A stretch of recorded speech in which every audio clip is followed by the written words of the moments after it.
I'm fully prepared with everything I need for the Jay-Z documentary. The moment he sent that legal letter, I knew I had to let the world see who he really is. He and Diddy are cut from the same cloth. He just hides his arrogance and control behind a cleaner image. Our feud has lasted 20 years, and I know better than anyone what he's done in the shadows.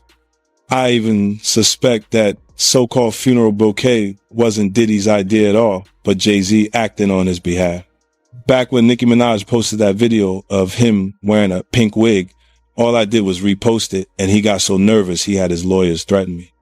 In 2015, Nicki worked her ass off helping him build his platform, and he allegedly pocketed her $7.9 million in royalties. And then there's his fingerprints all over key incidents through the years, whether it's the elevator footage or the guest list at Diddy's parties. He was involved, clearly, but somehow he always walks away untouched. That's what he's best at, pulling strings behind the scenes while pretending to be spotless in public. And now that a corner of the darkness has been ripped open, I'm not stopping. Everything my team and I are doing isn't about attacking anyone. It's about making sure the truth can't be buried by him ever again. If you ain't answering the phone? He ain't answering the motherfucking phone. Yeah, it's like this, like We had a black billionaire's lunch. black excellence. They're sitting there like, yeah. It's a billionaire brunch. You're like, I hate you, man. And we here together, and we're gonna keep staying together. We getting tighter. unaware of anything going on here. This is the one time I'm gonna be with you this year. Yo, I feel like I'm normal again. Get me out of here. Jay-Z is coming under growing pressure as new reports suggest that private conversations between him and Diddy may have surfaced, triggering a strong reaction online. These developments have pulled Jay-Z into an uncomfortable spotlight, reopening long-running talk about his close relationship with Diddy and earlier ties that are now being examined more closely. As these alleged exchanges circulate publicly, past accusations are being revisited. Public opinion appears to be shifting quickly, and the situation is gaining speed, creating a mounting wave of attention that could seriously challenge Jay-Z's reputation, influence, and long-established legacy. Sean Carter aided and abetted or was directly involved. It's about to get real tense, and there's a lot of girls and boys who are still trapped inside. In previous interviews, 50 Cent made it clear that he intentionally avoided becoming part of Diddy's inner circle. He explained that certain invitations and environments immediately raised red flags, leading him to distance himself early on. That decision, he says, is why he now feels comfortable speaking openly. When allegations later emerged, 50 stated that he found out the same way as everyone else through media coverage. While he acknowledged how serious the reports were, he also pointed out that they matched concerns he had recognized years earlier, rather than coming as an unexpected shock. Explained that Jay-Z is worse than Diddy. She explained how Jay-Z has done worse things than what Diddy did to Cassie to other females. And she said that she has the scars to prove it. She alleged that at one time Jay-Z attacked her and got it on film like Diddy did.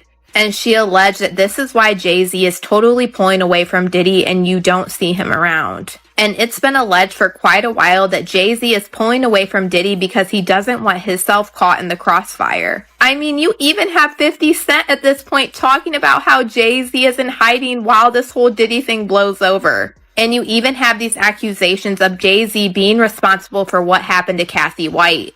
So I'm going to go ahead and roll you guys this clip of everything that Jag had to say about Jay-Z being worse than Diddy. And you guys let me know what you guys think about all this in the comments. Sean Carter is just as bad as the diddler. And I know that for a fact. I got the scars to prove it. You want to know what a box cutter feels like going into your skin and ripping you? I can tell you how it feels.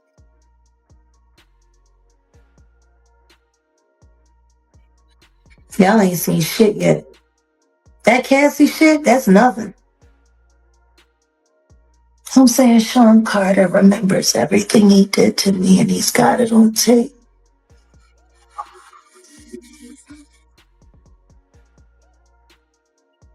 Just like Diddy.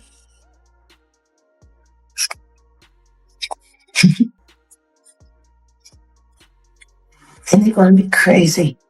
It's going to be the women that get them in the end. As the investigation expanded, attention gradually shifted toward Jay-Z, with critics questioning why he remained silent while developments involving Diddy continued to intensify. That quiet approach only fueled further suspicion. Some observers believe his team may have anticipated his name appearing in civil discussions and moved early to control the narrative. Others cautioned that even without formal charges, damage to his reputation was already taking shape.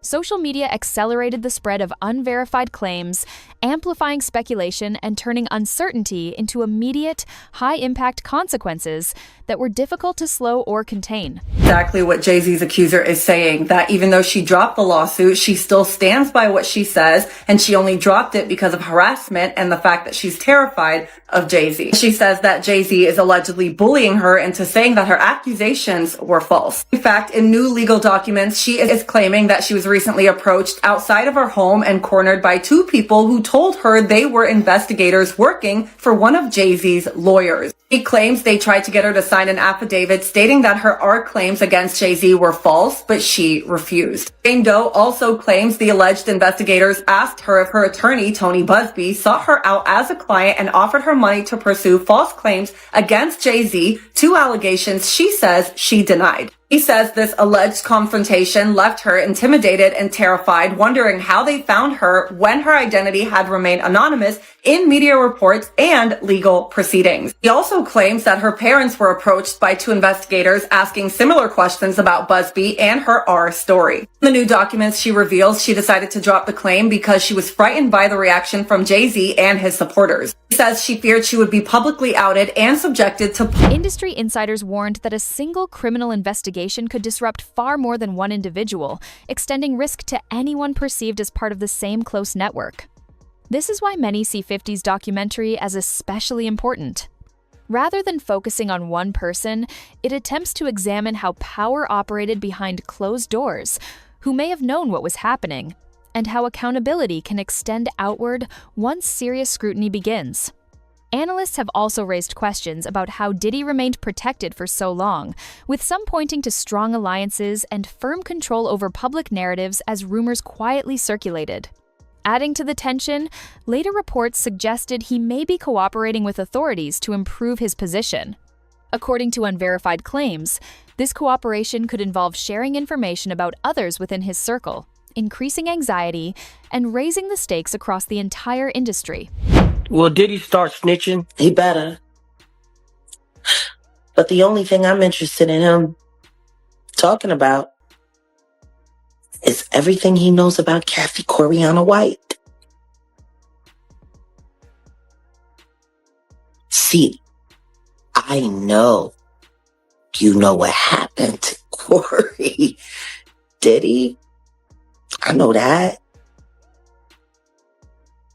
You and Jay-Z down in Vegas at Tao with Claudia. Why don't you just talk about Kathy? That might help. That might help a lot. Kathy Coriana White, Jay-Z's pregnant mistress, who died 24 hours after she announced that she was going public with their relationship and the baby while he was married to Beyonce.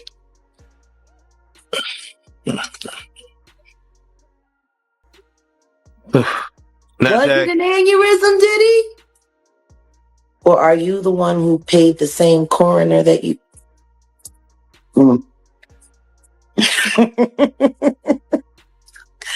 Oh, Diddy. Now that the documentary has officially been released, one fact is clear. This is not simply a story about the past. It is actively influencing what happens next.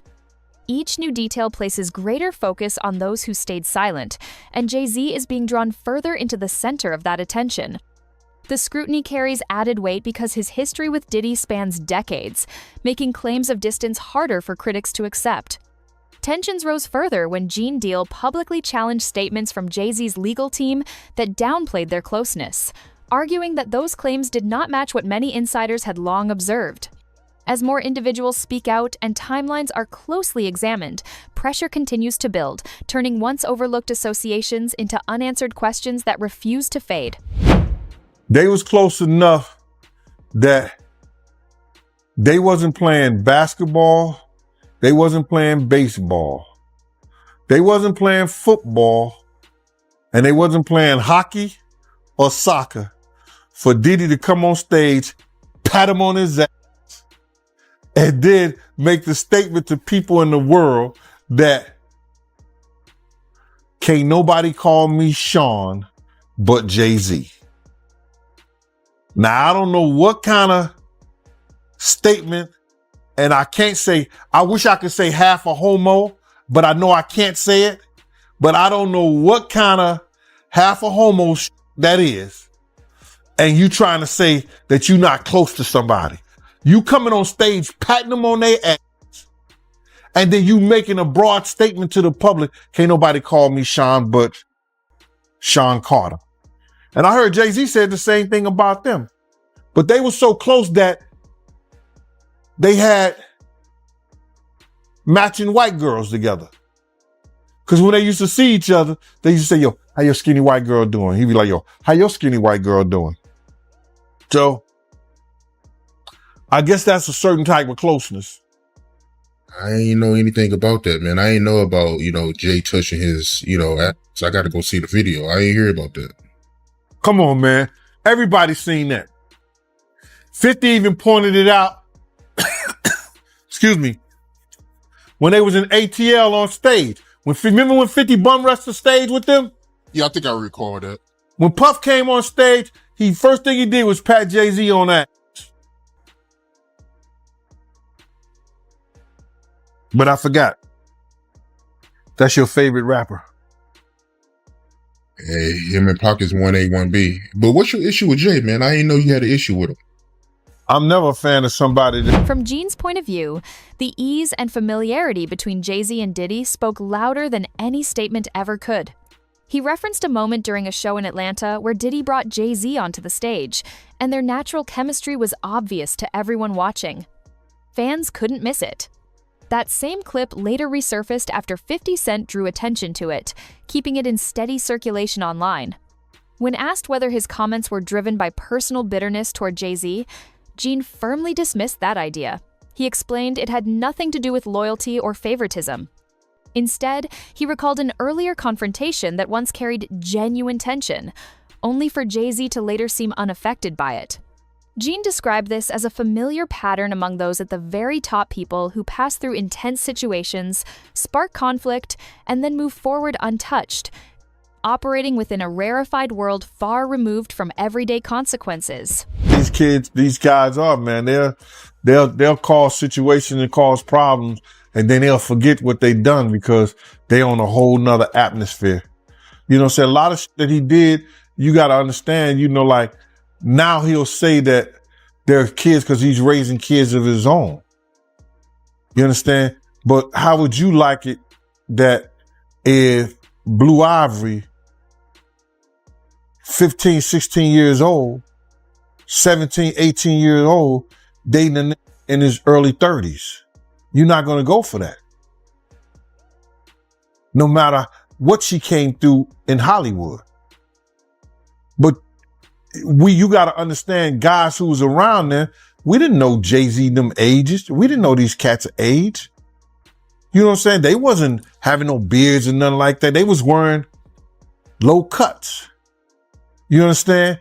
Clean face. I would have never believed when Jay was coming around the block, scooping up the young girls and stuff like that he was 30 years old. If they 17, 18, 16 years old and they 22, you thinking they 22, 23, something like that, 24 years old? They mom and them need to check them. They daddy and them need to check them. But that's not that far off. But for somebody to be 30 years old in their 30s and they dealing with kids 16 years old, 17, 18 years, now that's a problem. That's an issue. And now he see that because he's raising kids. And he got a young daughter.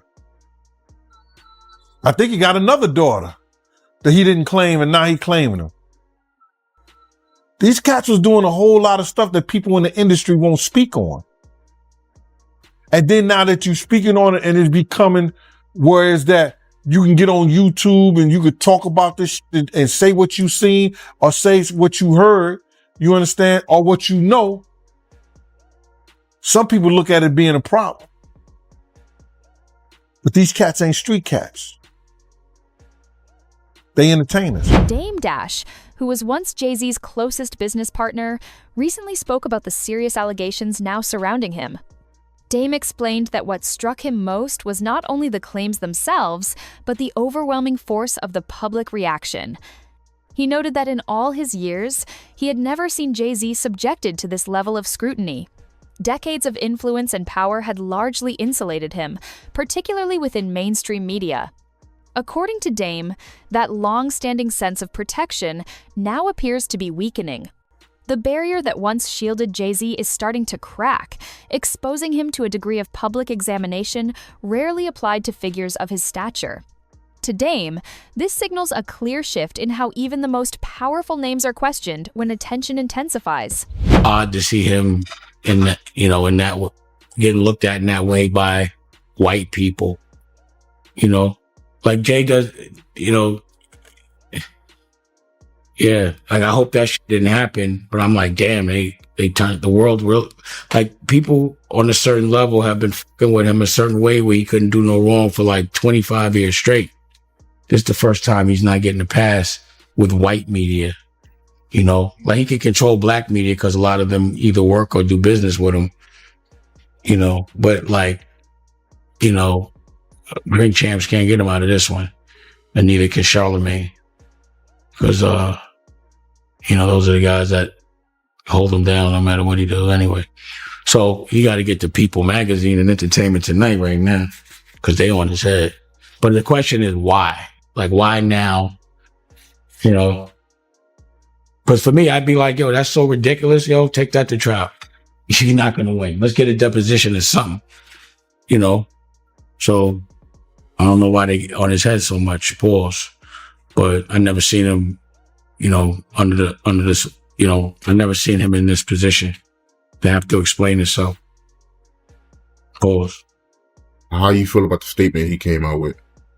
I mean, I didn't hear him say anything. I heard a piece of, like I said, I'm doing an interview, so I talk. I thought it was long. For a statement, I thought it was long, pause. But, I think right now, his silence is the worst thing for him. If he is innocent, he needs to let people ask him questions, and he needs to be able to say his side of the story. What surprised Dame the most was seeing Jay-Z in unfamiliar territory, measured, defensive, and under sustained pressure, a position he has rarely occupied outside of a few moments throughout his career. For years, Jay-Z operated without needing to publicly explain himself, which makes the current level of scrutiny stand out even more. At the same time, questions continue to arise about why 50 Cent seems so intent on confronting him, suggesting that the Diddy connection alone does not fully explain the tension. Tony Yayo added further context, explaining that friction between 50 and Jay-Z has existed for years, rooted in competition and unresolved issues around loyalty. Hip-hop has always been built on rivalry, where egos clash and disputes naturally emerge. But growth and reconciliation are also part of that world. Yayo pointed to a recent performance where 50 shared the stage with Dr. Dre, with Cam'ron also appearing, showing how past conflicts can be put aside. Cam'ron later commented that Jay-Z places business ahead of culture, a view Yayo agreed with. He noted that Jay-Z is frequently present at high-level corporate events, while often absent from hip-hop moments that carry deep meaning for artists like 50, reinforcing perceptions of imbalance and keeping questions about priorities and allegiance very much alive. Like I don't think I would have said that he didn't know Puff at all or wasn't his friend. I thought that was a little extreme. I thought that was the wrong choice of words. I think that's going to trigger a lot of backlash. But the thing is, I never seen him get backlash at all. So that's what I'm saying. Now he getting backlash. Like, when did you know Jay-Z to be on his heels other than when he got beat up in the elevator? But that was nothing. But I've never seen him under the fire ever. Not in a long time. Not like, I never seen people on his head like that, Paul. Ever. Yeah, this might be my first time seeing people come at him like this. Like I said, I didn't hear him say anything. Like, I'm not some white man speaking for another black man doesn't add up. It just doesn't work like that. Like, he doesn't know what to say on Jay's behalf. Jay would have to say that. So if he instructed him to say that, like, you don't even know if Jay told him to say that. He could have got off the stage and they was like, why'd you say that? He was like, I had to. You know, like, he probably said it because homeboy wouldn't. You know what I'm saying? So who knows? Like, I didn't hear him say anything. I haven't heard Jay say a word yet. Have you? Nah, I haven't heard him say anything. There it is. So y'all going by a piece of paper with words, don't get caught up in that. I have not heard him say one thing yet. You know? Until I see him speak, he hasn't spoke to me. That's why I said I don't think he did not say that. His lawyer said it. So what else is a lawyer gonna say? Yo highlighted a clear contrast between the accessibility of Jay-Z and 50 Cent. While Jay-Z operates at the highest levels of power and influence with a noticeable sense of distance, 50, despite being just as impactful, remains visible, grounded, and connected to the people who supported his rise. Yo stressed that true stature comes from remembering those roots rather than separating from them. He recalled a moment that stayed with him involving the Super Bowl halftime show, where Jay-Z was reportedly hesitant to include 50. According to Yo, it was Eminem who ultimately stepped in, refusing to perform unless 50 was added to the lineup, forcing the situation to change. To Yo, that incident went far beyond strategy or public image, carrying a personal weight that reflected long-standing tension and an unspoken rivalry woven into their complicated history. There was this one part where 50 was talking, and he was saying, yeah, when Yayo was locked up, every G Unit show, we actually put aside the money. Bro, I told for him, you. And he had like Yayo had like $1 million. Right. I just told you when I came out of my building, I see the Statue of Liberty. Yeah. There was no way I was getting shot there. And this is what I kind of tell you is like, when we was talking about stacks with the Porsche, 50's not going to let you say, get the Porsche. He going to say, let's get him out the hood first. You know, if the money's there, but the money has to be there for you to live like that. The money's there. 50 didn't have to do that. Rest in peace to Hervé from Interscope, because he always said to me, man, 50 do more for you than any artist, than anybody does for their artists, more than Jay. Over time, insiders have claimed that the once strong relationship between Jay-Z and Diddy began to weaken, with fractures forming around trust and growing uncertainty about who would ultimately look out for their own interests if circumstances turned against them. Some voices have gone even further, alleging that Jay-Z may have played a quiet role behind the scenes in Diddy's downfall. This claim was publicly raised by Jaguar Wright, though it has never been proven. Regardless of whether it holds truth, the speculation points to a harsher reality at the highest levels of influence, where alliances are often conditional. Loyalty can be fragile, and power dynamics can shift suddenly, transforming long-term partnerships into strategic standoffs almost overnight. The camera on. Yeah. He made a statement recently. He said that Jay-Z loves money more than hip-hop. And he pointed out that Jay-Z performed at Tom Brady's Hall of Fame ceremony, but he didn't perform in any Hip-Hop 50 events. I mean, Jay-Z's on a whole nother level. Like, I mean, you know, he's like, but you know what I like about 50? 50's on a whole nother level, but he's still approachable. You still get to meet the people and you know, Jay got to remember the people that made him. You know, I'm not saying I don't got respect. I respect Jay-Z, 50, used to respect, you know, Diddy, but all that crazy shit going on. But, you know, I always respected him because I looked at, for New York, those were like the guys. You know what I'm saying? The guys with the most money and the most influence. So with Jay is like, when the last time you haven't seen Jay. So I think people are just going to say that. You know what I'm saying? But for me, I mean, Jay, you know, you got to remember, he didn't want 50 at the Super Bowl. That was crazy. I'm like, wait, Jay didn't want 50 at the Super Bowl? Know that? Yeah, he didn't want. I remember Eminem pushed for it. That was some hater shit. Yeah, I remember Eminem was like, I'm not going to do it unless 50 does it. I heard that. Yeah, but I didn't know that Jay was trying to stop it. I don't think Jay. I don't know. 50 never told me that, but I don't think Jay wanted him there. I don't know. Because of what, some of the. I mean, you know, it's competition. You got to think, 50 always been competition for Jay. Remember, I'm about $1. What the fuck is 50 Cent? That was a long time ago. That was what, 9? What was that? 9? But after that, they did a song together. Remember the whole, of course, but 50 was always competition for niggas. Then remember Jay said, "Yo, 50's coming." He told Siegel and them, and Memphis Bleak and all them.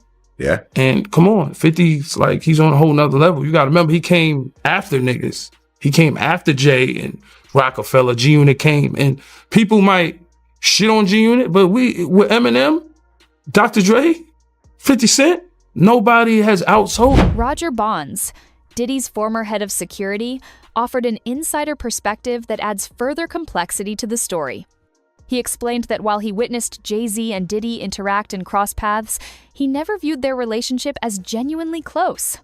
According to Roger, Diddy seemed to believe the connection carried more significance than it actually did, revealing a gap between perception and reality.